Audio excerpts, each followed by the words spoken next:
Close your eyes for a moment and try to picture the world 10,000 years ago. What do you see? If you're like most people, you're probably imagining a group of cavemen, shaggy-haired hunters, huddled around a fire, clutching crude stone spears, struggling just to survive another freezing night. We've been taught a very specific story about our past. A slow, agonizing crawl from being primitive apes to eventually building the great civilizations of Egypt and Mesopotamia. It's a neat, linear timeline. It makes us feel superior. But what if that story is fundamentally wrong? What if I told you that while the last mammoths were still roaming the earth, our ancestors were already performing complex tasks that should have been impossible? We're talking about massive stone temples built with astronomical precision, thousands of years before the invention of the wheel. We're talking about sunken cities, sitting silently at the bottom of the ocean, and eerie wooden idols carved with a symbolic language we still can't decode. In the last few decades, archaeology hasn't just found old stuff. It has found glitches in our history, discoveries that shouldn't exist according to our textbooks. These findings don't just change a few dates on a map. They shatter our entire understanding of what the human brain was capable of at the end of the Ice Age. Why were these people obsessed with the stars? How did they move 20-ton stones without beasts of burden?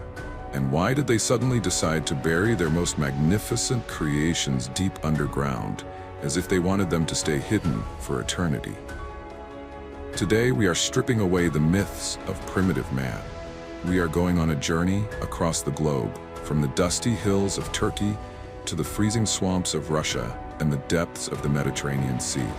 I'm going to show you 7 archaeological discoveries that will not only shock you, but will make you question everything you thought you knew about where we came from. Prepare yourself, because the world of 10,000 years ago wasn't just a struggle for survival. It was a world of genius, mystery, and shadows that we are only just beginning to see.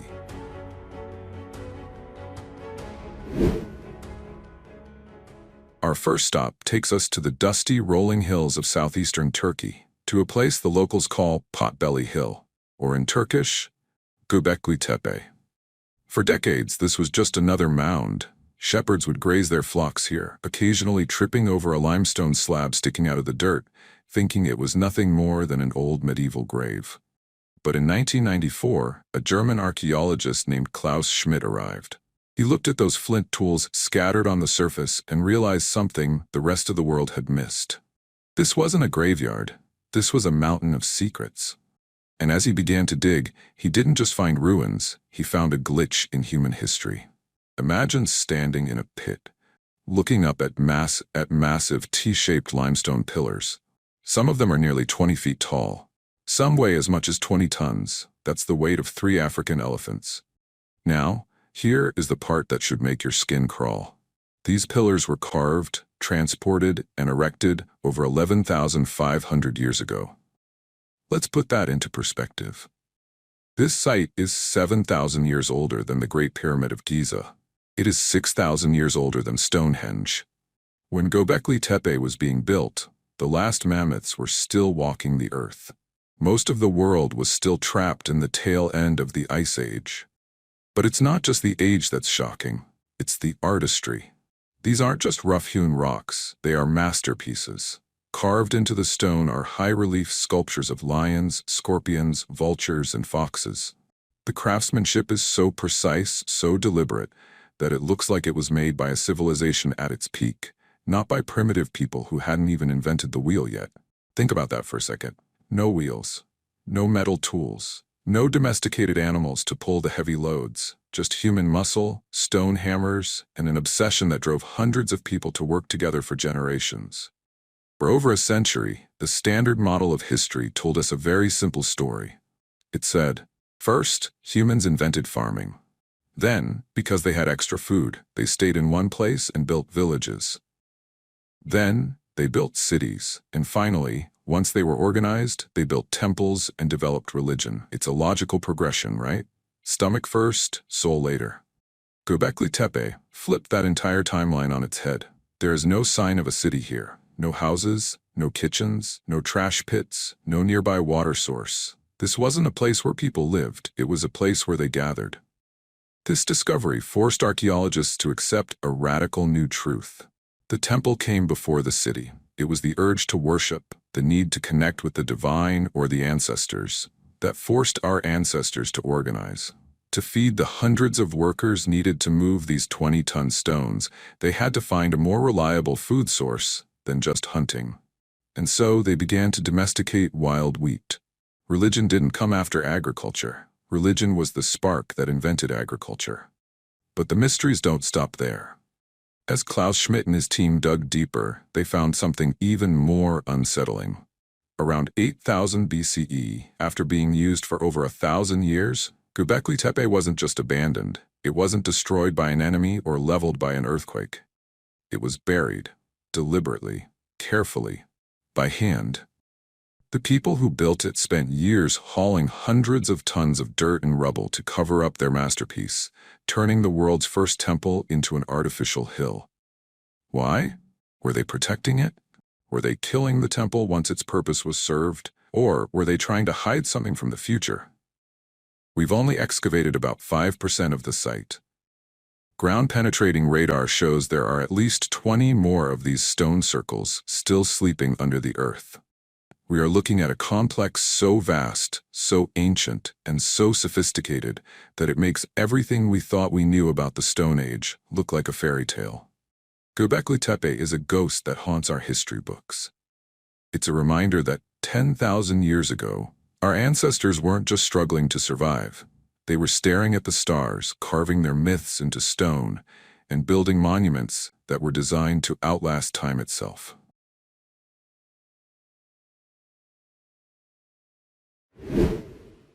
For our second discovery, we are leaving the sun-drenched hills of Turkey and traveling thousands of miles north into the cold, dark, and damp heart of the Ural Mountains in Russia.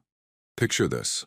It's the year 1894. A group of gold miners is working in a peat bog called Shigir. They aren't looking for history, they're looking for riches.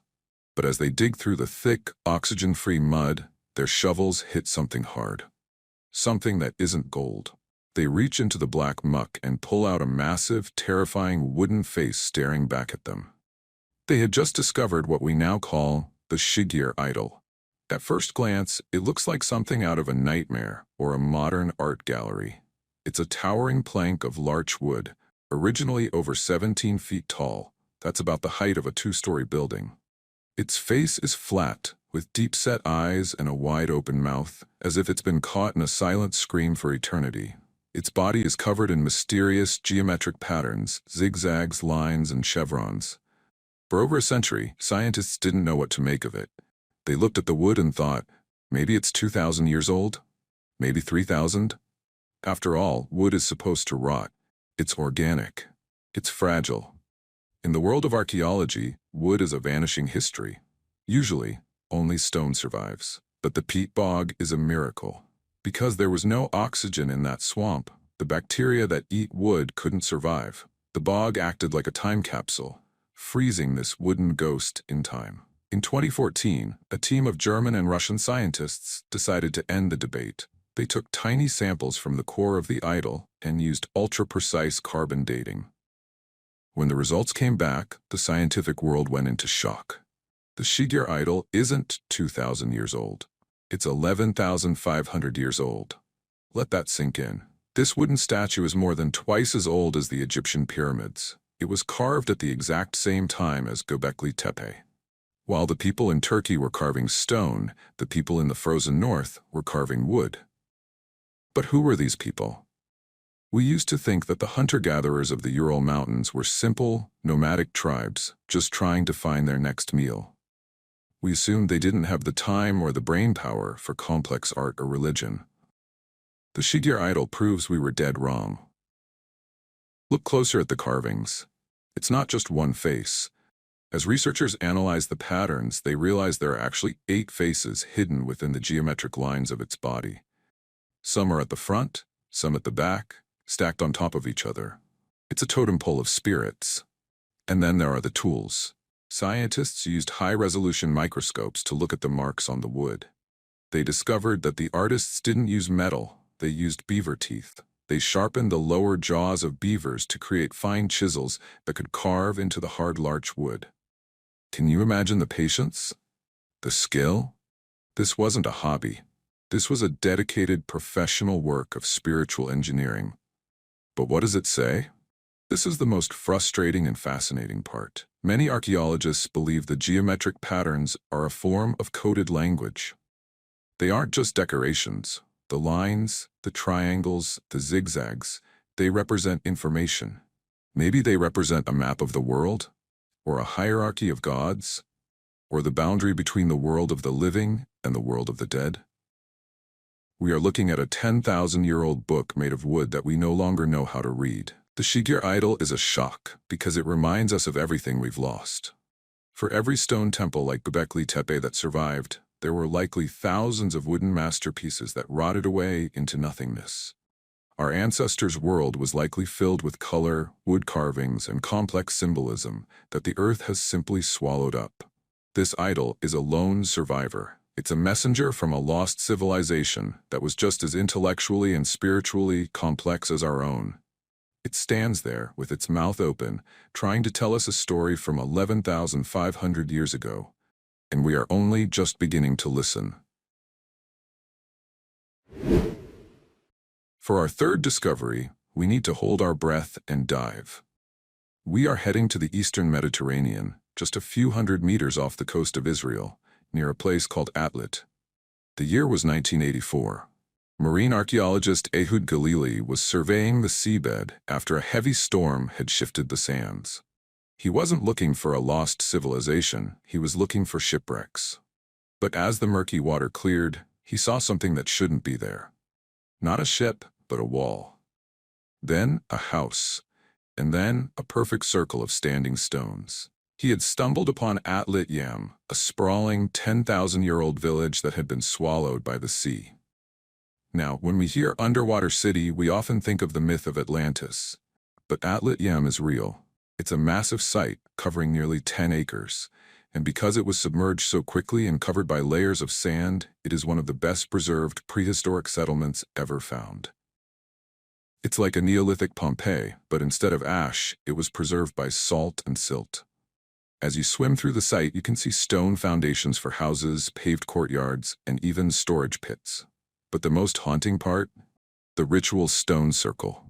Imagine 7 massive megaliths, each about 1 to 2 meters tall, still standing in a circle around a freshwater spring. These stones have cup marks carved into them, likely for offerings or rituals. 10,000 years ago, people stood in this exact spot, under the open sky, praying to their gods, long before the ocean claimed their world. But here's the shock that keeps scientists awake at night. The water wells. The people of Atlit-Yam were master engineers. They dug stone-lined wells deep into the earth to reach fresh water. When the sea levels began to rise at the end of the Ice Age, the salt water started to seep into their fresh supply. We found layers of trash and bones at the bottom of these wells, which tells a tragic story. When the wells turned salty, the villagers used them as garbage pits. It was the beginning of the end. But the most emotional discovery came from the houses themselves. Archaeologists found the skeletons of a mother and a child buried together. When scientists analyzed their DNA and their bones, they found something groundbreaking. These 2 individuals are the earliest known cases of tuberculosis in human history. 10,000 years ago, as we began to live closer together in villages and keep domesticated animals, our diseases were evolving alongside us. This mother and child are a silent testament to the very first pandemics of the human race. Why did Atlit-Yam sink? For a long time, researchers thought a massive tsunami caused by the collapse of Mount Etna's flank had wiped it out in an instant. But more recent studies suggest a more haunting reality: slow, unstoppable climate change. As the glaciers from the last ice age melted, the Mediterranean rose, millimeter by millimeter, year by year. The people of Atlit-Yam fought back. They built walls, they dug new wells, they tried to hold back the tide. But eventually, the ocean won. They were forced to pack up their lives, leave their ancestors buried in the mud, and move inland. Atlit-Yam is a mirror held up to our own modern world. It's a reminder that 10,000 years ago, humanity was already facing the same existential threats we talk about today. Rising seas, changing climates, and new diseases. When you look at those stones sitting in the blue silence of the Mediterranean, you realize that history isn't just a record of what we built. It's a record of what we lost. Atlit-Yam is a ghost story that is 10,000 years old, warning us that the Earth has a memory much longer than our own. From the depths of the Mediterranean, we now travel to one of the lowest points on Earth, the Jordan Valley. Here lies a city that has become a legend, Jericho. Now, most people know Jericho from the Bible, the story of Joshua and the walls that came tumbling down. But archaeology has revealed a secret that is far more fascinating and much, much older. Beneath the layers of the Bronze Age, beneath the ruins of empires, lies a structure that changed everything we thought we knew about human society. In the 1950s, a pioneering British archaeologist named Kathleen Kenyon was digging a massive trench through the Tell of Jericho. As she went deeper, she struck something solid. It wasn't just a wall. It was a massive circular stone tower. This is the Tower of Jericho. It stands nearly 28 feet high. That's about 3 stories tall. It's 30 feet wide at the base, and it was built around 8,000 BCE. Think about that date. 10,000 years ago.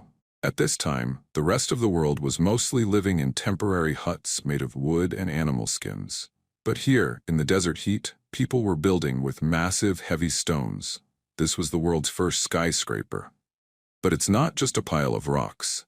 When Kenyon explored the tower, she found something incredible inside. A staircase. A perfectly preserved, internal stone staircase with 22 steps leading to the top. Imagine being a human 10,000 years ago. You've never seen a building higher than your own head.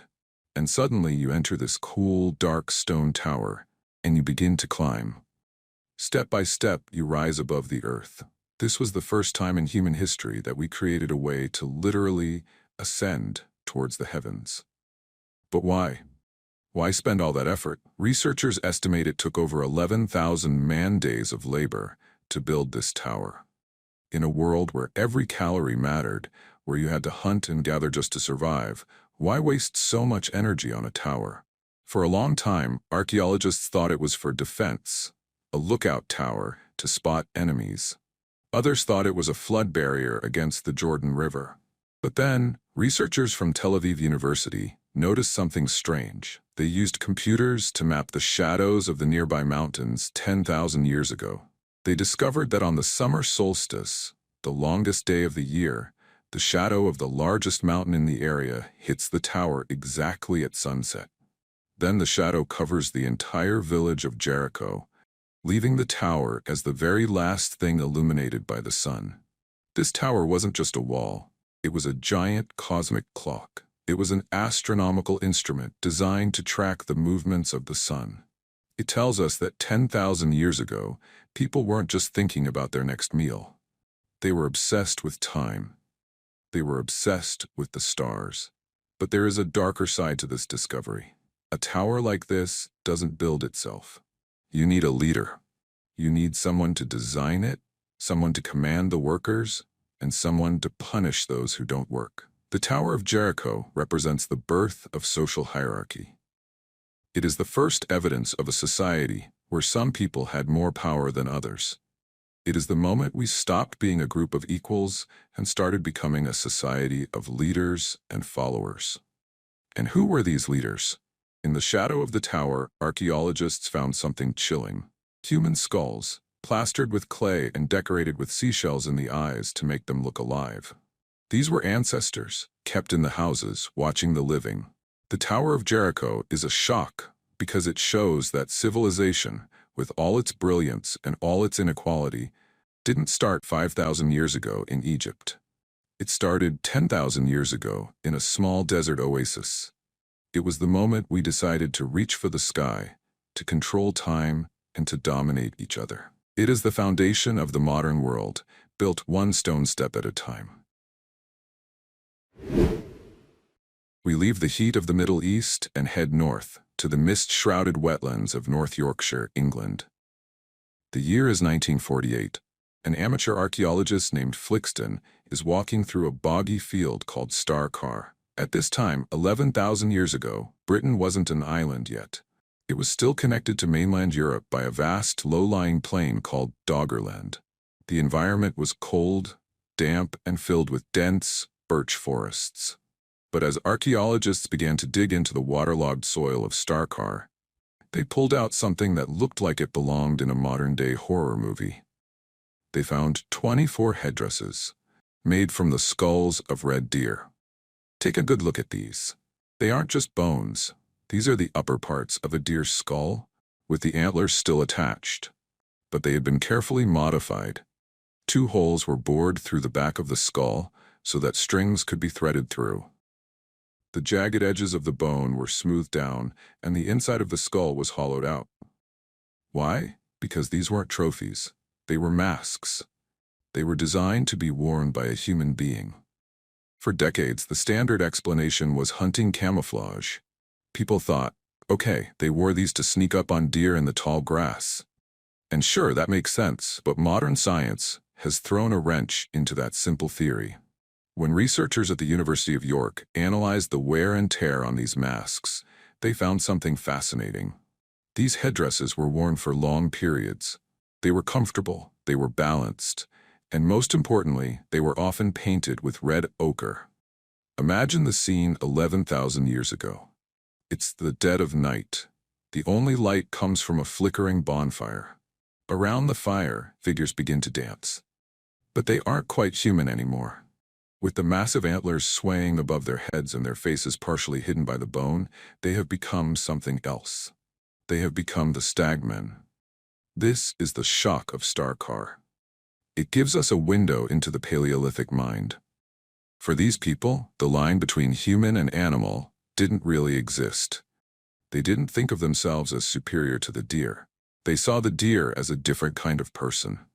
By wearing the mask, the shaman wasn't just pretending to be an animal. They believed they were literally crossing the bridge into the spirit world.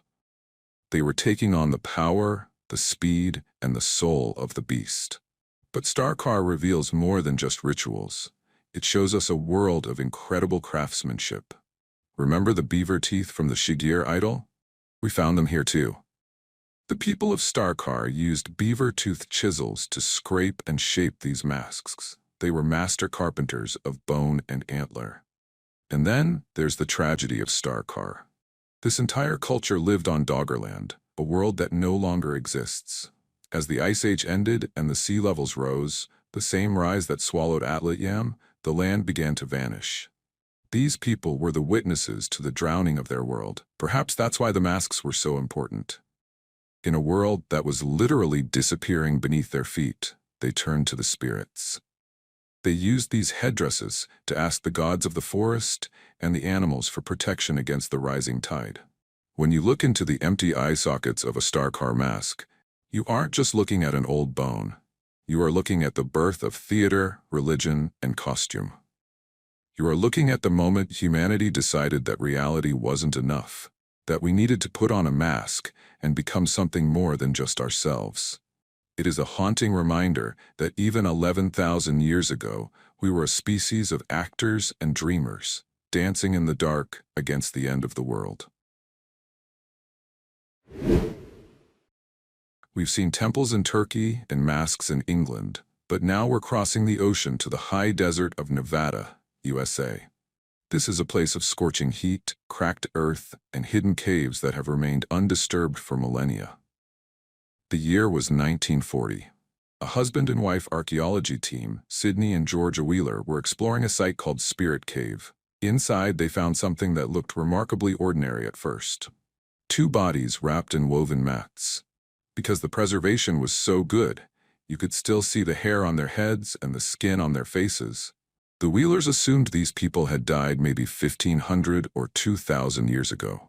They boxed the remains up, sent them to a museum in Nevada, and for the next 50 years, the Spirit Cave mummy sat on a shelf, largely forgotten, a footnote in history.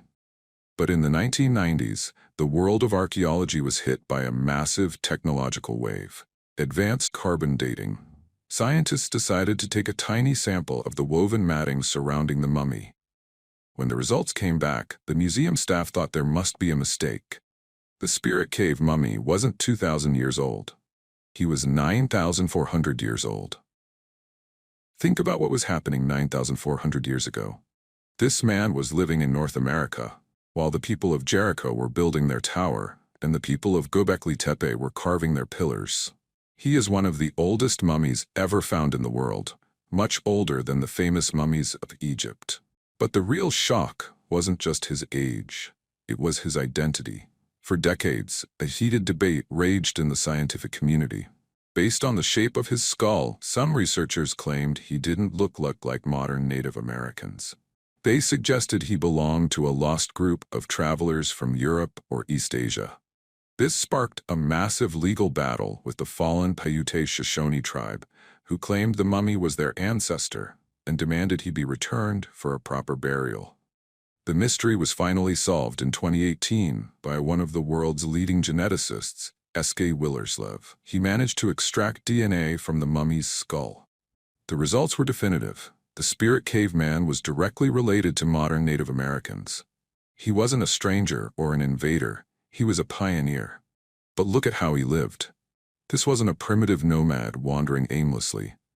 He was buried with incredible care. He wore a pair of moccasins made from three-toed horse skin, a species that is now extinct. He was wrapped in beautifully crafted mats made from tool reeds, woven with a complexity that rivals modern textiles. He lived in a world where Nevada wasn't a desert, but a lush marshland filled with lakes and wildlife. He was a master of his environment, a fisherman and a weaver. The Spirit Cave mummy is a shock, because it forces us to rewrite the history of the Americas. It tells us that 10,000 years ago, the New World was already an old world. It was already settled by people with deep cultures, sophisticated clothing, and a profound connection to the land, a connection that has lasted for nearly 100 centuries. In 2016, after decades in a museum box, the Spirit Cave man was finally returned to the Paiute Shoshone people. They buried him in a private ceremony, returning him to the earth he had walked nearly 10,000 years ago. He is no longer a specimen. He is an ancestor, and his story reminds us that the history of humanity is not written in books, but in our DNA and in the very soil beneath our feet. We have traveled across continents. We've seen towers that touch the sky, masks that bridge the spirit world, and cities swallowed by the sea. But for our final discovery, we are going to look at something much smaller, much more fragile, and honestly, much more human. We are returning to the Levant, to the slopes of Mount Carmel in Israel. Here, in a place called Raqefet Cave, archaeologists found the traces of a people known as the Natufians. The Natufians are a bridge in human history. They lived between 11,000 and 15,000 years ago. They were the first people to stop wandering and start building permanent homes, even before they fully invented farming. But it's not their houses that shock us. It's their graves. In 2013, researchers led by Danny Nadel were excavating the floor of the cave when they found something extraordinary. They discovered 29 skeletons buried in pits. But as they looked closer at the mud at the bottom of these graves, they noticed something strange. Tiny, microscopic impressions. Using advanced scanning technology, they realized they weren't looking at random dirt. They were looking at the ghosts of plants, specifically flowers. 12,000 years ago, before the invention of the wheel, before the first word was ever written, the Natufians were lining the graves of their dead with thick, colorful carpets of wild flowers. Through botanical analysis, we know exactly what they chose. They picked aromatic plants like mint and sage. They used bright blossoms like the Judas tree. Imagine the scene: a dark cave, the smell of damp earth, and the overwhelming, sweet scent of fresh mint and sage filling the air as a family says goodbye to a loved one. This is a massive shock to our understanding of the ancient mind. For a long time, we thought primitive funerals were just about disposing of a body. But the use of flowers tells us something different. It tells us about empathy. It tells us about beauty. It tells us that 12,000 years ago, people were already trying to soften the blow of death with the beauty of nature. But the Natufians had one more surprise for us. In a nearby site called Ain Malaha, archaeologists found a grave that is perhaps the most touching discovery in all of history. It is the skeleton of an elderly person, buried lying on their side, and resting right under their left hand is the skeleton of a puppy. This is the earliest evidence of the bond between humans and dogs. 12,000 years ago, we didn't just see animals as food or tools. We saw them as friends. We saw them as family. This person loved their dog so much that they wanted to spend eternity with their hand resting on its head.